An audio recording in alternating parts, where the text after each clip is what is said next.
Ini true story ya, gue nggak bohong. Newcastle tuh gue ditawarin about 5 years ago, itu value-nya masih 150-175 juta. Keren juga. Ditawarin. Lu jangan meremehkan gue, Kak. Kalau cuma ditawarin doang, gue ditawarin juga pernah ditawarin. Dibeli kagak, duitnya kagak ada. Kalau cuma ditawarin mah, lo juga mau kayak lo, Feb. Lo kan mau depan LV juga ditawarin, Pak. Masa gak kagak duit, kagak bisa bayar. Gue tuh sering nonton basket, sering nonton bola juga. Ada no look pass ada ya? Yeah. Ada kan? Lo passing matanya kemana, kakinya Ya, kemana di gitu futsal kan. ada. Ada futsal juga kan? Yeah, yeah. Harry Maguire no look tackle lo liat ya kemarin?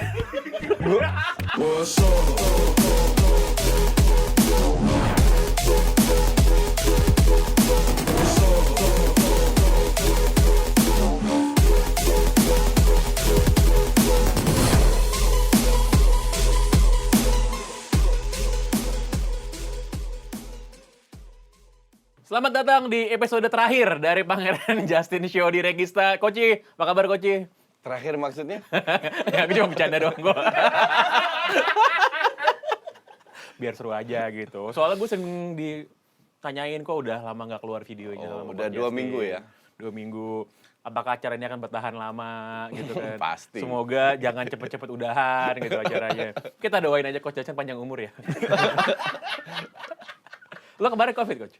Ya, COVID. Dan sebenarnya gue nggak mau ngomong, tapi lama-lama banyak yang tanya kan. Gue nggak siaran di Elu, nggak siaran di Helmi, nggak siaran di DPI. Semua lewat Zoom. Akhirnya gue bilang di Just Talk bahwa ya gue COVID. Tapi beruntung gue nggak ada gejala dari H1 sampai H10. Sama sekali nggak ada gejala, jadi aman-aman aja. Ada yang ngirimin makanan nggak lo? Banyak banget. Sayangnya nggak ada yang dari Regista.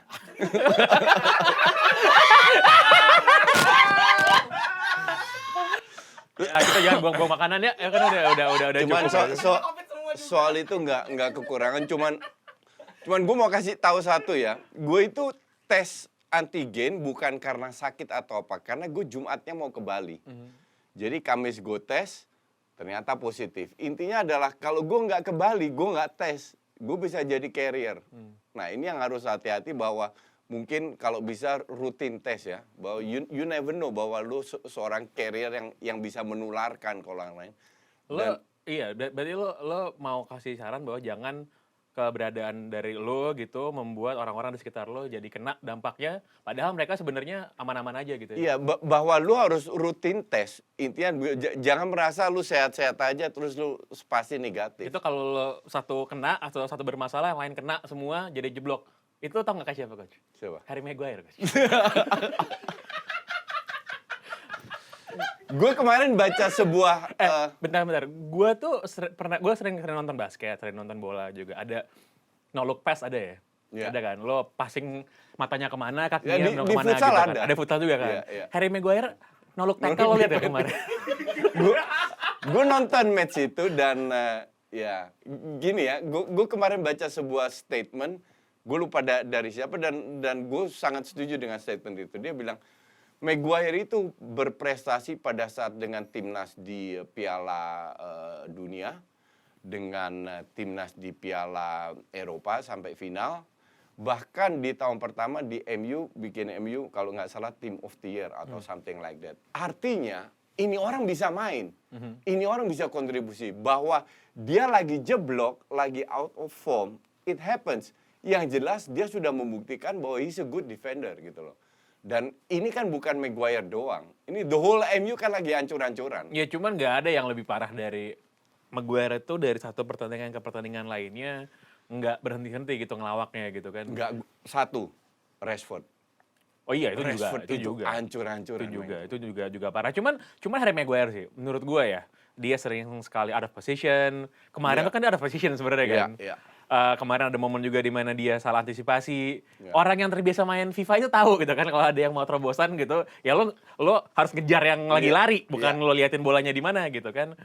Nah, ini kegagalan United kemarin untuk mendapatkan kemenangan, ini seri untuk kesekian kalinya. Ini kembali meramaikan perebutan untuk masuk ke 4 besar. Tim peringkat 4. Sebenarnya menyedihkan ya. Gua tanya dulu sama lo udah mau taruhan belum sekarang? Enggak. Masih enggak juga. Padahal kalau gue jadi coach ya, gue ambil taruhannya loh. Gini, Arsenal 2 game in hand, cuman 1 poin di belakang United. Nggak mau juga deh taruhan. gue lebih percaya Rangnick daripada Arteta, fair aja. That's why gue nggak mau. Gue udah sekali, gini ya, gue kalau percaya orang, gue selalu kasih the credit atau benefit of the doubt. Tapi gue sekali di PHP Arteta, nggak akan kedua kalinya. By the way, ngomong-ngomong soal taruhan kan gue tiap kali ngajakin lo taruhan lo nggak mau coach. Di kolom komen YouTube tuh di Twitter ada bocah ngajakin taruhan dari Lampung apa kalau salah tuh bocah yang ngajakin taruhan. Lo? Ngajakin taruhan gue dengan hal yang sama gitu sama kayak lo. Dia ngajakin taruhan sejuta katanya. Gue mau bilang sama lo ya kalau lo mau ngajakin gue taruhan sejuta, lo bikin kita bisa aja beneran, tau gak? Kalau lo butuh duit gitu ya, lo bikin kita bisa aja, gue yakin lo pasti ada yang bantuin lo kok gitu. Jadi janganlah seperti itu ya. Gue udah taruhan kan, tiket New York sama siapa? Harpa. Heeh. Roma masuk 4 besar atau enggak? Gue bilang enggak. Nggak bakal masuk. Kan Nggak dia bakal fans masuk. MU. Nggak bakal masuk. United enggak, gue malas ngomong United karena emang katro gitu dan katronya katro banget. Mau ngomongin soal Antonio Conte dulu, mau ngomongin soal Tottenham Hotspur. Ya. Kalah lagi. Tadinya padahal Conte itu kan lama banget baru kalah pertama kali kan di Liga Iya, Spurs. iya, Lama iya, banget iya, baru iya. kalah. Akhirnya dia kalah 3 kali berturut-turut. Iya. Yang pertama kali dalam 13 tahun. Lo kalau nanya sama Koci pasti dia akan bilang ya ini memang sudah kodratnya ayam sayur gitu kalau kata Koci kan. Tapi Conte ini kan bukan pelatih buruk ya. Iya. Jadi kenapa, I can. Coach? Pada saat dia masuk ke Spurs, kalau nggak salah dia main di nggak lama kemudian dia main di Conference League ya kalau nggak salah mereka. Dan kalah kan? Kalah, iya. dan dia itu cuci tangan. Dia bilang the quality of this team is not that high. Artinya gue mau pasang kuda-kuda dulu. Kalau kalah memang ini kualitasnya jelek. Jadi untuk gue ini agak very cheap trick dari Conte ya untuk mengatakan hal seperti itu. Kalau kualitasnya nggak bagus atau nggak tinggi, oke, gue bisa terima. Cuman nggak jelek-jelek amat juga. Sekarang tergantung pelatihnya bisa memoles tim ini atau tidak. Dan ternyata so far Conte nggak sanggup. Karena kalau lu lihat apa yang lu tadi bilang, beruntun menang. Menangnya itu juga sering pas-pasan. Lawan Leicester 2-0 ketinggalan di menit 95 sama 96 kalau nggak salah. Mereka bisa cetak 2 gol. Jadi faktor luck-nya juga gede. Cuman dari sisi permainan, gue nggak ngelihat bedanya Conte dan si Mourinho. Lini tengah di skip, bola ke depan secepat mungkin agar si Son, Moura sama Kane bisa ngandelin skill individunya dan main kayak gitu nggak akan selalu berhasil. Karena pada saat lu bermain individu tergantung form of the players dan si Kane lagi drop banget. Si Son masih oke lah, Moura ups and down, tapi Kane ini lagi drop banget. Maka dari itu mereka juga terpuruk. Gimana dengan 2 pemain baru Spurs yang dari Juventus tuh? Nah, Si gini, Bentancur sama Kulusevski. Iya. Nih. Liga nomor 1 itu IPL, oke? Serie A itu nomor 4. Kita lihat buangan afkiran dari IPL, survive semua. Oke, Smalling di rumah jago. Smalling, ya? salah Oke. satu. Temi Abraham, Iya, Smalling, Mkhitaryan bahkan. Iya. Jadi banyak sekali lah, Edin Dzeko. Kalau itu wajar, karena lu dari Liga 1 ke Liga 4. Ini dari Liga 4 cadangan ke Liga 1. Lu tahu sendiri kan, lu nggak perlu ngerti bola banget bahwa secara itu aja. Kulusevski gue sering nonton, walaupun dia jarang main, tapi dari musim lalu ini pemain ya biasa aja, visinya pas-pasan, skillnya pas-pasan. Rambutnya bagus tapi kalau Enggak lah, itu sisiran rambutnya bagus. mukanya Eropa Timur banget tuh. Terus Tapi orang Swedia dia kan. Iya, paspornya Swedia. Bentancur juga, Bentancur itu bagusnya pada saat dia menjadi ajudannya Pjanic sama Matuidi. Baru dia kelihatan. Nah, di Spurs kan lini tengahnya so-so banget.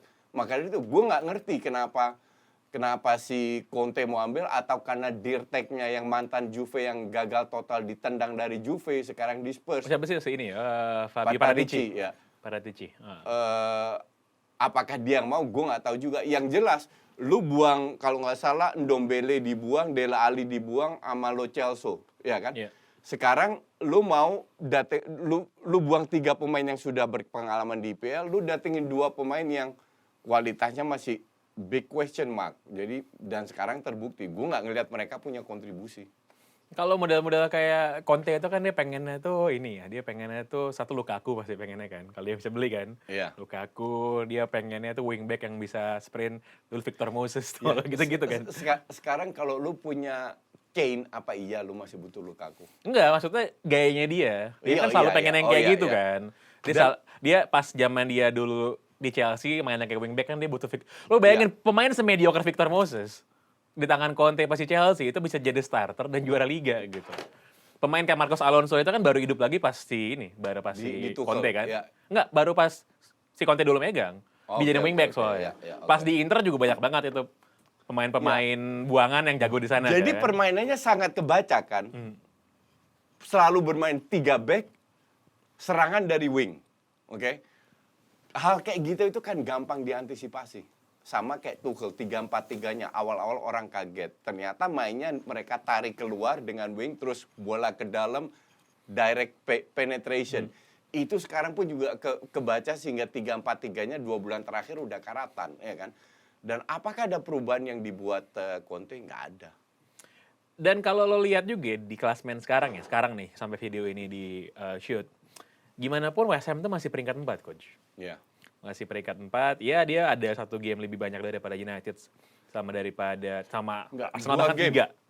3. 3. Sama Arsenal 3 bahkan. Malah. 3 gitu. Bahkan selisih berapa poin sama Arsenal? 1 kok nggak salah. Atau 2? 2. Sisi 2 poin. Sisi 2 poin. Lo masih tetap nggak ngerasa West Ham bisa ngapa-ngapain nih? Enggak. Enggak. Enggak. Kalau David Moyes masuk Champions League tapi Rangnick nggak masuk, lucu banget sih menurutku. Itu gue berani taruhan sama lo. West Ham nggak bakal masuk Champions League. Lo kenapa suka taruhan sama hal-hal yang gue nggak tertarik? Itu kan. Sama tahu. Itu kenapa ya? Lo juga suka taruhan hal yang gue nggak tertarik. Sebenarnya ini udah bulan Februari pertengahan. Ini sebenarnya West Ham nih nggak ada urusan sih ada di peringkat 4 Iya sekarang emang. ya. Ntar lagi juga turun. Ini nggak ada kok. urusan nih, nggak Santai ada aja. urusan. Kita lihat aja nanti seberapa lama. Tapi lucu juga sih kalau mereka bisa, ya paling nggak sampai dekat akhir musim lah. Masih tetap ada di situ ya. Nggak, gue tetap ngeliat nggak bahwa ujung-ujungnya masalah mental, pengalaman, kualitas pemain, dan kualitas pelatih, ujungnya is between MU atau Arsenal. MU kayak sih coach. Bahkan kalau Chelsea tetap kepala batu itu main 3-4-3, bisa jadi ini ikut bersaing juga Chelsea dengan MU Arsenal. Ngomong-ngomong soal Chelsea tapi coach, Chelsea meraih semua piala yang tersedia di eranya Akhirnya. Abramovich akhirnya. Dia kemarin pas juara di juara Champions 2013 itu ya. 2012 itu kan kalah soalnya. ya. Akhirnya dapat juga kemarin. Piala Club World Cup ini kan sebenarnya piala yang nggak penting kalau lo menang. Kalau lo nggak menang tuh nggak penting. Sebenarnya kan kira-kira gitu kan. Ya, ya, Kira-kira gitu kan. Gitu. Dan pada akhirnya mendapatkan juga akhirnya. Lo lihat Antonio Rudiger tuh waktu selebrasi gol penalti si Kai Havertz itu, lo lihat dia ini nggak? Lo lihat dia ngambil kursi nggak? Dia tuh ngambil kursi dari tribun, udah kayak Smackdown men. Masuk perayaan ngambil kursi, nggak tahu pengen gambar siapa gitu. Abramovich ini mungkin adalah pemilik klub Premier League yang probably mungkin paling sukses so far ya. Iya. Paling sukses kenapa? Karena investasi dia itu berhasil, piala dimenangkan semuanya. Klubnya juga berada. Dari sisi piala oke, gue akui. Klubnya juga berada dalam situasi finansial oke.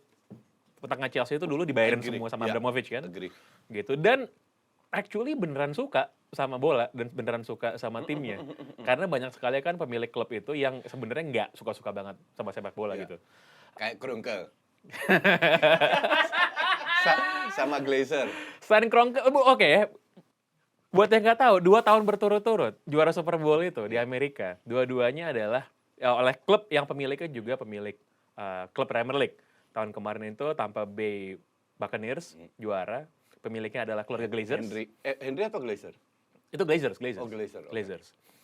Sementara tahun ini Los Angeles Rams itu juara, yang pemilik adalah Stan Kroenke. Ya. Dan kalau lo lihat Stan Kroenke ya coach, dia tuh punya tim banyak sebenarnya. Iya, Dia punya tim 5 olahraga kalau banyak salah. gitu. Dan timnya dia tuh semuanya oke-oke. Bukan semuanya mediocre. Semuanya oke-oke. Tim basketnya dia itu Denver Nuggets, ada Nikola Jokic MVP-nya NBA. Gue lupa tim baseballnya apa, gue sama satu lagi tim hokinya juga ada. Iya. Tim dia yang paling cupu, yang paling babak tuh Arsenal. Arsenal, iya. Itu Arsenal. Karena gitu. dia nggak invest di Arsenal. Karena dia nggak invest. Dan yang berikutnya adalah kemarin itu pada waktu Rams lawan Bengals, Iya. itu kan fans Arsenal itu mengharapkan kalah kan. Termasuk gue. Masa lu mengharapkan kalah gitu kan? Gue nggak ngerti American football at all. Untuk gue olahraga yang aneh. Tiap 5 detik berhenti. Ini olahraga apaan nih? Tapi karena itu gue nonton. Dan masih ada 2 menit. Itu Cincinnati unggul. Iya. Unggul Betul, 20-16. iya. Wah asik-asik. Tiba-tiba ini kok ada touchdown berapa kali. Gue kagak ngerti aturan. Pas mereka enggak ya, fuck you lah. Gue matiin langsung. Ya gue termasuk salah satu yang nggak suka. Cuman alasannya Abramovich ini make sense. Dia bilang, gue invest di sepak bola karena gue suka bola. Soal cari duit, gue punya banyak cara lain untuk menghasilkan duit. Beda dengan Glazer, Kroenke, dan Henry. Mereka benar-benar cari duit di situ. That is the problem. Salah satu story paling terkenal soal Abramovich itu adalah kan sebenarnya dia tuh datang nonton MU lawan Madrid apa kalau nggak salah pas Champions League. Itu yang ada Ronaldo pas main di Madrid kalau nggak salah gitu. Terus dia datang nonton, terus dia ngeliat kan, ini tim bagus sih mainnya. Gue beli dong, dia mau beli MU gitu kan. Yeah. Kagak dijual. Dia muter-muter lah nyari. Datanglah dia beli Chelsea kan. Yeah. Dia datang beli Chelsea dan belakangan dia sebenarnya dari dia beli sampai berapa tahun lalu dia tuh sering datang ke stadion kan. Yeah. Kamera sering nyorot muka dia yang kayak ngantuk bangun tidur gitu mukanya gitu Yeah. kan. Sampai paspornya dia tuh bermasalah. Jadi sehingga dia kagak dapet visa kalau nggak salah. Jadi dia udah jarang datang tuh. Tapi duit tetap jalan terus kan. Dan nggak semua pemilik klub tuh kayak gitu kan. Iya betul. Heeh. Ya karena kebanyakan klub investasi, gue invest 100, gue minta 200 balik. Ini yang dilakukan MU orang keteteran cuman mereka masih ambil dividen kalau nggak salah. Tapi di sisi lain, fans MU juga jangan komplain karena tiap tahun MU tetap invest ratusan juta. Hanya pembelian pemainnya aja yang jelek, ya kan? Iya. Nah, kalau Arsenal ini kan beda cerita. Ini kan benar-benar pelit banget. Bahwa dia pinjem duit itu hak lu lah. Tapi at least lu harus invest. Ini yang bikin gue gedek dengan Liverpool lebih parah lagi kalau soal pelit. Beruntung aja ada klub yang pintar jual Coutinho, beli Van Dijk dan Alisson. Sekarang udah mulai invest lagi. Itu yang bikin gue gedek. Semua fans termasuk fans MU Arsenal itu pengen owner kayak Abramovich. Tapi there's only one Abramovich. Jadi kita harus realistis saja bahwa banyak cara juga yang bisa diraih. Klopp sudah membuktikan itu yang harus dilakukan oleh pelatih-pelatih lainnya. Nggak hanya dengan duit. Karena kalau lihat cara Chelsea, pelatih yang dia pecat lebih banyak daripada jumlah trofi yang dia menangin. Iya, cuma pada akhirnya kan pialanya yang akhirnya banyak banget kan. True. Yang sebenarnya benar-benar menggambarkan kalau Stan Kroenke itu bukan kayak Abramovich adalah ya. Kalau misalnya model-modelnya kayak satu orang pemilik klub yang punya banyak tim lalu dia pelit di semuanya itu fine aja. Stan Kroenke itu sama Los Angeles Rams itu dia tuh musim ini gue yakin lo nggak nonton dan banyak yang juga nggak ngikutin NFL gitu. Musim ini tuh dia datengin Galacticos semua. Ke Rams gitu. Dia kontrak si Odell Beckham Jr. Itu wide receiver, pemain sayap siapa itu terkenal sekarang? Nggak tahu. Ya lo bayangin aja siapa Raheem Sterling gitu lah ya kira-kira ya. Lo kontrak Raheem Sterling, kalau nggak mau salah gitu kan. Itu lo kontrak gitu. Terus Von Miller, pemain bertahan gitu, linebacker, dia datengin juga gitu. Dia datengin juga. Itu kayak Van Dijk gitu. Itu kayak Van Dijk lah kira-kira gitu kan. Nah, sampai si quarterback-nya sendiri gitu, playmaker-nya, yaitu dari Lions yang udah 13 tahun di sana, dia diambil juga. Karena pengen all in, pengen juara gitu kan. Dan itu kan kelihatan ambisinya gitu. Nah, Arsenal. Ya, gua harap sih. Gua rasa Arsenal sih tahun ini terbesar prestasinya itu secara transfer ya. Itu ngelepas Aubameyang sih. Ya, enggak. Gue bilang enggak. Gue sering kritik Arteta ya, tapi harus gue akui bahwa 3 dari 5 pembelian dia musim ini itu bagus banget. Which is Ramsdale, Ben White, sama Tomiyasu. Nah, si Lokonga sama Tavares sebenarnya nggak jelek-jelek amat juga karena mereka juga cukup murah. Jadi kalau soal pembelian aman. Cuman ini orang kan egonya agak tinggi. Contoh, dia buang lagi Saliba untuk tahun ketiganya. Padahal Saliba itu sering jadi player of the match di Marseille. Marseille itu rank 2 di Ligue 1, jadi nggak jelek-jelek amat. Terus dia bentrok dengan Torreira dan Gundosi. Ya fine-fine aja, lu bentrok, lu buang itu hak lu kok. Cuman lu harus buktikan. Dan ini yang bikin menyedihkan, Arsenal itu kalau bisa masuk Champions League, fansnya kan happy semua. Ya kan, karena udah 2-3 tahun nggak main. Gue bilang enggak, standar gue tetap satu. Arsenal harus every year bermain untuk jadi juara. Sama halnya dengan MU. Lu nggak bisa puas hanya dengan 4 besar gitu loh. Ya, kan dulu memecat Arsene Wenger itu kan buat itu. Biar, Ya, exactly. Iya kan, buat itu kan. Iya, padahal Wenger selalu main Champions League kan. Dia iya. dipecat karena hanya rank 4. Sekarang kok kita tiba-tiba puas dengan rank 4, no way man. That's why untuk gue Arsenal masih, Arteta masih big question mark. Dan kalau lo lihat sebenarnya ya, para owner-owner di Liga Inggris ini, apalagi kalau kita fokus di Liga Inggris saja, itu kan lebih banyak yang nggak disukain sama fans dibanding yang disukain ya. Gue rasa selain Abramovich, di tim-tim gede, nggak ada yang suka kayaknya. Bahkan lo ngomongin kayak... Ada, tahu siapa yang disukai fansnya? Siapa? Newcastle.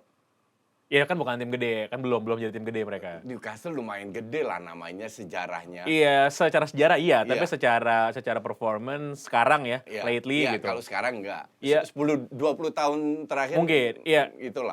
Kalau misalnya 10 tahun lagi mungkin bisa jadi gede, tapi klub yang di transfernya suksesnya itu datengin pemain yang modelnya Chris Wood sih belum ya, Coach. Tengok Coach. Si Chris Wood itu kan orang Selandia Baru ya, gitu. Gue yakin dia sebenarnya dulu nggak mau jadi pemain bola gitu. Orang Selandia Baru kan pasti mau main rugby kan. Iya. Tapi dia kurang jago main rugby. Iya, bisa Makanya jadi. main bola gitu kan. Dan yang kayak gitu yang main di sana, yang main di Newcastle. Dan itu Newcastle cukup kasihan ya. Karena si Kieran Trippier cedera parah tuh. Iya. Bisa sampai akhir musim gitu. Iya. Menurut lo tadi Chelsea udah, Man City juga digemari sama fansnya karena mengubah nasib timnya. Kita kan melihat hal yang sama nggak ke Newcastle dalam 5 tahun ke depan lah. Iya. Iya. Gue melihatnya di sini nggak, di luar faktor non bola. Kalau kita melihat pemilik dari PSG itu dari Qatar, pemilik dari City itu Abu Dhabi, oke, WA, dan pemilik dari Newcastle itu Saudi. Dan Saudi duitnya jauh lebih banyak daripada dua itu digabung, oke. Ini kan masalah ego Timur Tengah. Kalau mereka melihat begitu luar biasanya PSG dan City invest ke dana, mereka nggak mau ketinggalan. Definitely nggak. Ini udah masalah egonya Timur Tengah aja tuh. Jadi untuk gue Newcastle ke depannya definitely mereka akan jadi mungkin lebih dahsyat lagi daripada yang sekarang lu lihat dengan Qatar dan Abu Dhabi itu. Jadi nanti bakal ada masa di mana orang yang pakai baju putih hitam di mall di Jakarta tuh bukan cuma Juventus doang gitu, Coach. Iya. Tapi Newcastle juga ya. Oke. Seperti yang kita bahas tadi, kesuksesan sebuah klub itu juga ditentukan oleh aspek manajemen klubnya. Nah, biar lo update soal semua aspek di dunia sepak bola, dapatkan semua informasi mendalam di website intersport.id. Websitenya para pria Intersport yang pasti lebih ngerti soal sepak bola. Setelah tadi kita semua sudah membicarakan yang namanya pemilik sepak bola, tapi banyak orang lupa kalau dua pandit kesayangan Anda ini adalah dua-duanya adalah pengusaha gitu ya. Yang satu CEO sebuah media, yang satu lagi ya usahanya banyak gitu. Usaha banyak gitu. Material kayaknya. TB berarti. Usaha terus. Oleh karena itu, kita coba memberikan beberapa atau meminta wejangan lah. Gua nggak suka sebenarnya bikin debat-debat lagi karena supaya Coach Justin lebih sehat dulu baru kita debat lagi ya. Jadi supaya seru kali ini kita akan nanya wejangan-wejangan tentang bagaimana caranya memanage klub sepak bola. Ini kita udah punya 4 statement dan juga pertanyaan terkait memanage klub sepak bola. Kita lihat gimana jawaban dari dua pandit kesayangan lo semua. Langsung aja dikeluarin pertanyaan pertama. Pertanyaan pertama. Lo berdua sebagai seorang ini ya, seorang pemilik klub ini. Ya. Apakah lo berdua percaya bahwa supporter adalah orang yang paling mengerti mengatur klub sepak bola? Mengerti mengatur itu apa parameternya? parameternya dari segi kan klub kan supporter tuh sering protes terkait pembelian pemain, terkait keuangan, terkait harga tiket. Menurut lo kayak gimana? Gue bilang supporter itu yang nomor satu harus kita rangkul sebagai pemilik. Gue kasih contoh. Di Utrecht punya stadion kan. Di bawah itu ada home base-nya untuk supporter. Satu kantor atau ruangan di mana pemain diwajibkan seminggu sekali datang ke situ, digilir untuk bertemu dengan supporter. Kenapa? Karena pada saat kita seandainya prestasinya menurun, yang tetap nge-backup kita itu supporter. Oke. Yang beli merchandising itu tetap supporter. Jadi supporter itu tetap harus dirangkul, diberi wewenang tapi terbatas agar mereka merasa memiliki, terlibat. Jadi kalau gue akan rangkul supporter lebih sering lagi daripada sekarang. Tidak menjawab pertanyaannya bukan itu. Ya kan? Pertanyaannya bukan itu. Bukan. Pertanyaannya bukan itu. Gue ulangin, apakah lo percaya bahwa supporter adalah orang yang paling mengerti mengatur klub sepak bola? Pertanyaannya itu. Kalau mengatur sih enggak, tapi mereka adalah bagian dari klub sepak bola yang harus kita cocok ya Bang, rangkul. dia kalau jadi politisi ya. Cocok ya Bang. Coblos! Justinus Laksana! Iya, cocok banget emang. Dapil Jakarta 3. Kelapa Gading, Pluit, Priuk. Pik. Lagi. Lalu kayak Ya enggak lah, gini, kalau yang paling mengerti tentu saja tidak.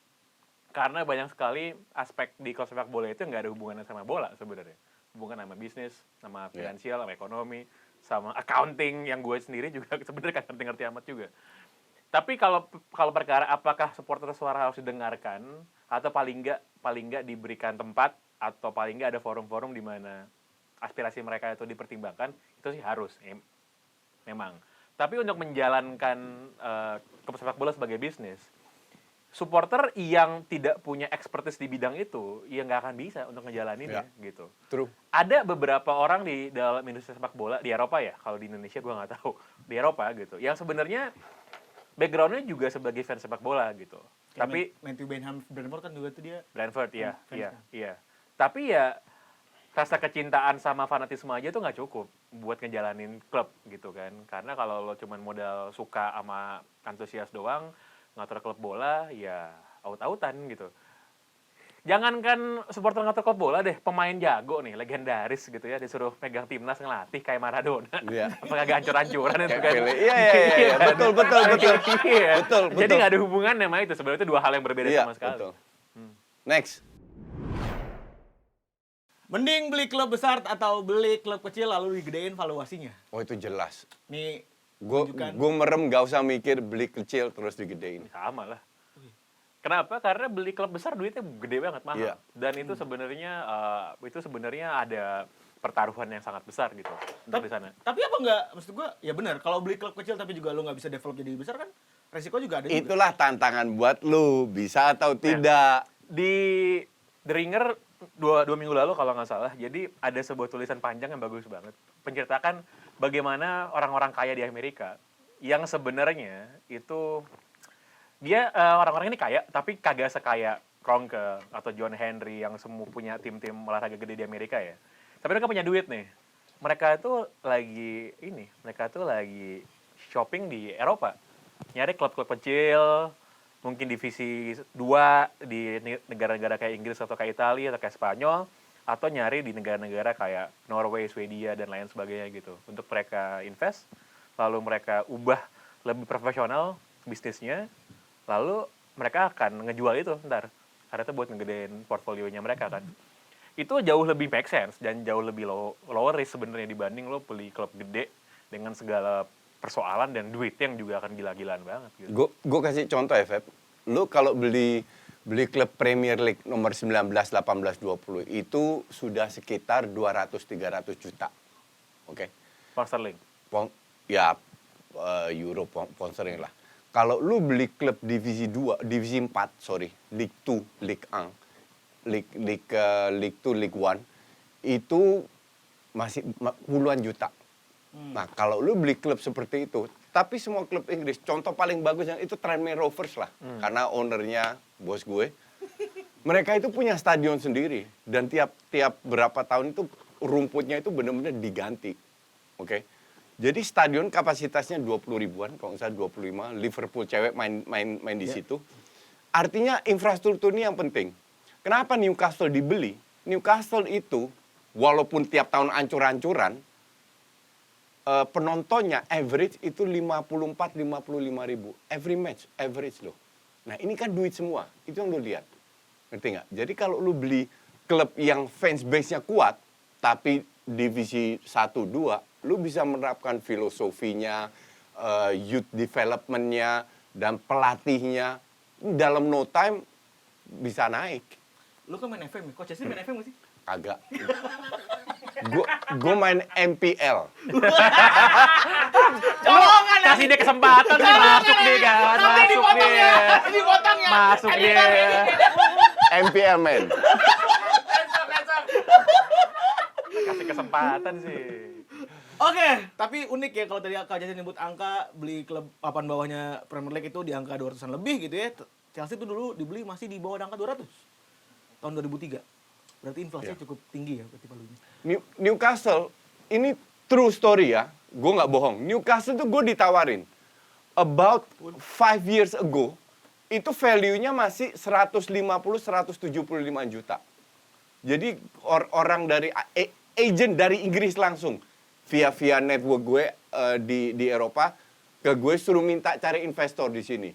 Itu tahun 2016, 2017 itu value masih 150 juta. Walaupun mereka punya utang juga sekitar 100 jutaan. Sekarang berapa? 450 loh. Yes. Dan prestasinya so-so juga. Sama prestasinya kan dengan 4-5-6 tahun yang lalu. Betul. Oh, keren juga. Ditawarin. Lu jangan meremehkan gue, kampret. Kalau cuma ditawarin doang, gue ditawarin juga pernah ditawarin. Dibeli kagak, duitnya kagak ada. Kalau cuma ditawarin mah, lo juga mau kayak lo, Feb. Lo ke mall depan LV juga ditawarin, Pak. Masuk aja duit, lo gak bisa bayar. Enggak dong. Kayak gitu, Pak. Kalau ini butuh network doang. Bahkan gue sempat bilang sama Pange juga, gue ditawarin juga apa? Hull City. Waduh. Hull itu cari pemilik. Maguire tuh ya. Sempet Aston Villa udah Dan dibeli. murah itu kalau Everton juga udah kalau nggak dijual. salah dia sempat sharing sama gue tuh Hull City kita cari duit tuh siapa yang mau bayarin waktu Iya, itu. Hull City itu potensi banget. Cuma 50 itu. juta kalau nggak harganya. Iya. Cuma 50 juta doang kan. Hull City itu potensi banget untuk dibangun. Tapi jadi. utangnya banyak banget si Hull City kan. Enggak, itu kan bisa diatur lah. Free financing cakep. Kayak nggak tahu gitu aja. Kayak bisa diputihkan kan kalau utang. Oke, pernyataan selanjutnya ya. Nih, pembelian menggunakan data alias kayak Moneyball ala-ala gitu atau statistik atau dari feeling like or dislike dari owner aja. Enggak, ini gue mendadak ada cerita soal like dislike owner. Itu pemiliknya Cardiff, orang Malaysia si itu Vincent Cina. Tan itu Iya. orang Malaysia. Wah, kacau itu. Itu ada pemain yang lahirnya di tahun ini, bulan ini kagak diambil loh berdasarkan horoskopnya. Wah, parah itu orang. Wah, itu pemain, itu manusia emang kacau. Makanya Cardiff juga rank 20 sekarang kan di championship. Artinya kalau lu mau beli gini, ya lu harus bisa singkirkan ego lu, emosi lu bahwa ujung-ujungnya untuk menilai sebuah valuation di samping data statistik ini penting, tapi lu juga harus punya feel di sepak bolanya. Infrastrukturnya seperti apa, youth development-nya seperti apa, asetnya apa, dan lain-lain. Kalau lu gimana nih? Kan lu senang kemarin Ronaldo datang kan? Nggak seneng gue. Walaupun nggak ngegolin kan. Kalau dibandingin sama saat ini menurut lu gimana nih? Sebenarnya kalau lo duitnya banyak ya, kalau duitnya banyak sih lo bisa afford untuk beli siapa aja yang lo suka dan nggak suka gitu. Walaupun sebenarnya owner tuh nggak ada authority buat beli pemain kan sebenarnya ya. Itu kan urusannya manajer atau kalau mau pakai konsepnya US Sports tuh ini urusannya GM gitu, general manajernya. Tapi kalau duit lo cekak gitu, duit lo dikit ya paling mungkin emang lo pakai pendekatan Moneyball sih. Jadi lo memang emang liatin angka, liatin probabilitasnya. Dan ada dua contoh udah ada kan, ada dua tim di Premier League itu yang dibangun dengan konsep itu gitu. Satu Brentford, satu lagi ada dua. Bukan. Yang musuhnya dia, satu lagi Brighton. Jadi si dua orang pemiliknya Brighton sama pemiliknya Brentford ini, mereka tuh dulu kuliahnya matematik apa, kalau nggak salah. Iya. Terus mereka kerja di Rumah judi. mereka kerja di ini dulu, mereka kerja di banking dulu, investment banking gitu. Terus mereka bikin perusahaan judi. Bikin perusahaan judi adalah lo jadi konsultan yang bisa ngepredik betting patterns untuk ngeliat probabilitas lo mana yang menang, mana yang kalah gitu kan. Dapat duit banyak dari situ, mereka akhirnya bikin klub. Gitu. Mereka bikin klub, tapi sebenarnya mereka berdua nih kerja satu perusahaan bareng. Gue lupa yang bosnya yang mana gitu ya. Tapi akhirnya mereka berantem nih. Nah sekarang si Brentford sama Brighton itu dua-duanya itu pakai pendekatan Moneyball itu, Sabermetrics. Jadi gimana caranya dapat hasil segede-gedenya dengan uang sekecil-kecilnya kan, kira-kira gitu. Berarti kalau memang orang kaya biarin aja lah ya. Kayak Abramovich dulu kan beli Shevchenko karena anaknya senang gitu kan katanya kan. Berarti yang sah-sah aja lah kalau memang lu Ya itu duitnya nggak ada serinya. Iya kalau kan? duitnya Nggak. ada mah. Iya. Kalau duit lo kalau lihat semua pembelian Chelsea di awal Abramovich masuk itu mah kagak bertanggung jawab pembeliannya. Iya benar. Jirkovic. Iya, benar. Ya sama kayak Tadinya Cashman gitu kan. kayak Newcastle sekarang lah. Nggak jelas, Trippier doang yang jelas. Belum lah, itu belum. Tapi kalau Chelsea di awal-awal tuh bener-bener out-outan sih belinya. Kecuali tuh. Makalele. Kecuali Makalele gitu. Asyir Del Horno tau gak? Iya kan, Asyir Del Horno, Mattia Cashman. Kayak dan jarang yang bagus kan sebenarnya kan. Jarang tuh yang oke gitu sih. Chelsea itu ya, sorry. Chelsea itu butuh 10 tahun untuk balance sheet-nya plus. Dalam 10 tahun invest terus Abramovich, baru tahun ke-10 plus itu juga 8-7 juta. Oke, selanjutnya. Nah, lebih baik untung dari segi keuangan klub dibandingkan banyak prestasi tapi keuangan boncos. Wah, ini coba. Enggak, ini nggak make sense. Karena di industri sepak bola ada korelasinya antara prestasi dan income. Lu tidak bisa, contoh paling bagus waktu Leicester juara. MU waktu itu rank 4 kalau nggak salah, atau 5 atau 6 lah, pokoknya di bawah lah. Income-nya MU masih jauh lebih banyak daripada Leicester. Karena prestasi yang sebelum-sebelumnya bukan mendadak juara terus lu dapat Brandingnya. Iya, itu nggak bener ini. Dalam arti prestasi pasti ada hubungannya dengan income.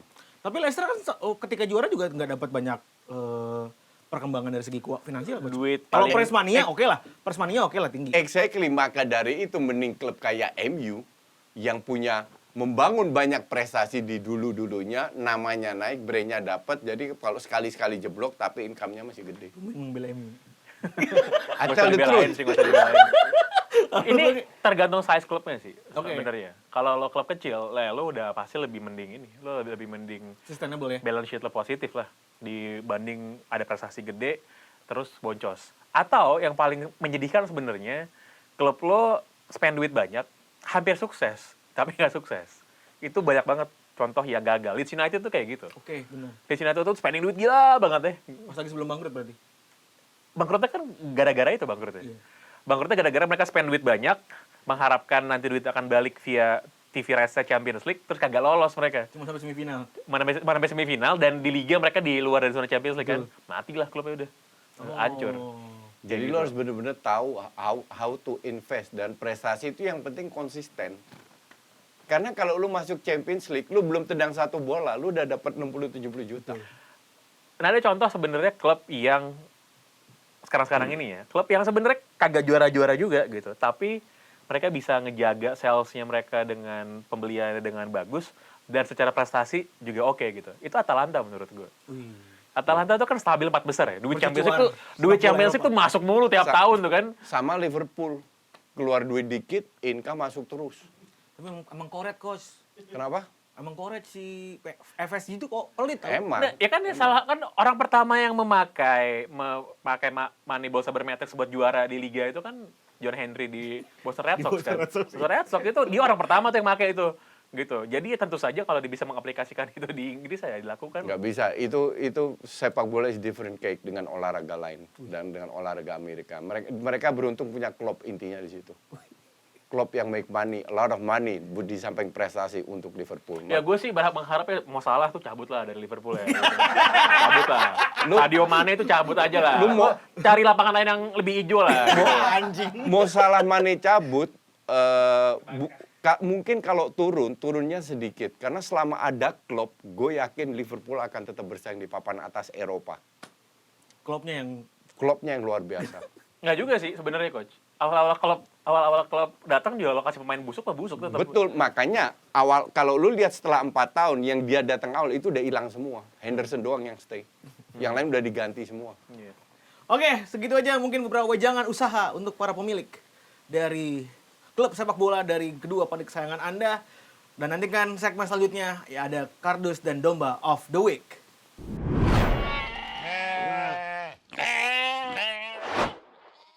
Kita akan menyimak sekarang Domba of the Week. David Ginola. Tiada hari tanpa aki-aki satu ini. Gua nggak nonton bola tapi berasa nonton bola kalau diceritain sama coach. Lu tau gue balasnya apa? Apa? Aki indasmu. Langsung banyak yang reply. Ngakak semua. Lanjut.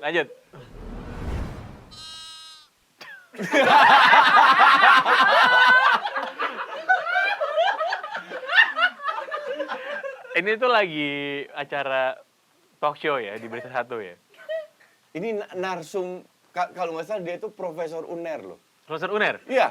Nah, narsum yang yang very credible sampai diminta untuk bahas JHT yang nggak keluar itu kan. Feeling gue dia dikerjain sama anaknya itu.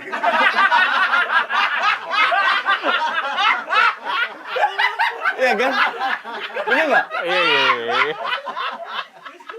Ini sampai rame loh. Ini bener-bener rame banget background ini. Kita harus nyari kayak si ibu ini siapa ya. Jangan-jangan dia yang nonton sendiri gitu kan.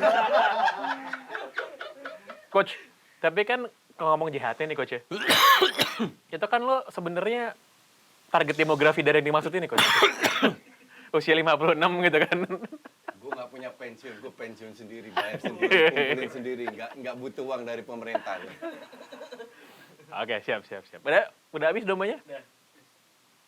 Oke, Kardus of the Week.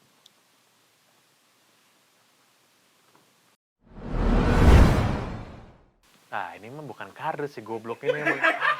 Perlu dikit satu lagi kayaknya. You might want to suck up what Piers Beckham Morgan. was afraid to play, you know. Didn't have got- Dia awalnya dia nge-tweet, dia great to watch a Beckham who can actually play football gitu. Oh, ada Beckham Junior yang gue tadi bilang. Iya, Emang jago sih, itu orang emang jago.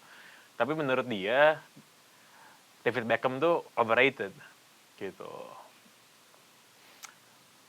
Lo kalau disuruh milih kok Piers Morgan sama Gary Lineker lo milih mana? Karena dia kan musuhnya Gary Ya, Lineker musuhnya. Piers Morgan lah jelas lah. Walaupun gue sering nggak setuju juga sama dia agak kardus kalau gue bilang. Bukan emang sangat kardus emang. Kalau ngebela Arsenal agak kardus. Cuman Gary Lineker ini ilmu bolanya bener-bener cetek. Semua orang main bagus dikit dibilang bagus. Sampai gue cari, tahu nggak? Gue cari tweetnya di mana dia bilang Wilshere bagus. Ada loh. Gue nemu Wilshere dibilang bagus. Siapa namanya? Grealish dibilang bagus. Ah, ini kacau nih orang. Enggak lah, gue milih Gary Lineker lah. Walaupun as a footballer gue suka dia ya. Pernah main di Barca kan dia? Temen di Barca, pernah. Tapi ya enggak lah, Piers Morgan mah. Kalau lo lihat sambungan dari tweetnya dia, sebenarnya dia bilang gini, kalau David Beckham, lo hapus crossing sama free kicknya, dia tuh bukan siapa-siapa gitu kan. Terus ada yang bales, ya kalau lo ngomong Ronaldo, lo kagak hitung shootingnya dia sama sundulan dia juga bukan siapa-siapa gitu, nggak make sense lah kalau lo ngomong kayak gitu-gitu. That's why kan gue bilang dia agak kardus. Nah terus dia ngomong gitu kan, si Piers Morgan ngebalas lagi Lineker, kalau tanpa tap in sama bola-bola gampang, lo bukan siapa-siapa karena kita seperti gitu ke Gary Lineker. Dia bilang gitu ke Gary Lineker. Gitu ya, janganlah, ini kayaknya kita emang harus bikin satu kategori baru kayaknya. Yang bukan kardus dan bukan domba juga, tapi yang kayak Piers Morgan gini, hancur. Next. Habis. Sudah habis kan? Habis. Yaudah, sekian episode terakhir dari Pangeran Justin Show. Ya kita anggap aja tiap episode itu terakhir, Coach. Biar yang nonton tuh banyak gitu. Thank you, Coach. Thank you. Semoga lo udah sehat kan? Udah pulih Sehat. 100% ya? 100%. 100%. Oke. Jangan lupa untuk follow intersport_soccer di sosial media dan kunjungi website intersport.id. Website buat para pria Intersport yang lebih ngerti soal sepak bola. Dadah.